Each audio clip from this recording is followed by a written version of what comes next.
Maraming salamat, Kirby. Inaantabayanan pa natin ang formal na pahayag ng Malacanang kaugnay sa sentensyang Pilipinang nahuling nagpuslit ng illegal na droga sa China. Habang hinihintay natin ito, nagawa namang tumugon ni Deputy Presidential Spokesperson Abigail Balte sa issue sa pamagitan ng text message. Muling nanawagan ang palasyo sa mga Pilipinong nagtatrabaho sa ibang bansa na huwag pumayag na maging drug mules o nagdadala ng ipinagbabawal na droga. Sa gitna ng balita na posible ngayong araw na ang pagbitay sa 35 taong gulang na Pilipina, sinabi ni Deputy Presidential Spokesperson Abigail Balte na umaasa ang palasyo na kapupulutan ito ng aral ng ating mga kababayan. Nanawagan ang palasyo na huwag magpabiktima sa mga drug syndicate at iwasan ang mga ganitong sitwasyon.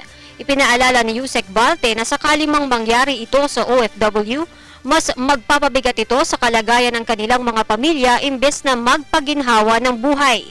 Kaugnay nito, iminungkahi ni OFW Representative Roy Señeres na maglagay sa mga airports at travel documents ng babala tungkol sa mga binitay na Pilipinong drug mule.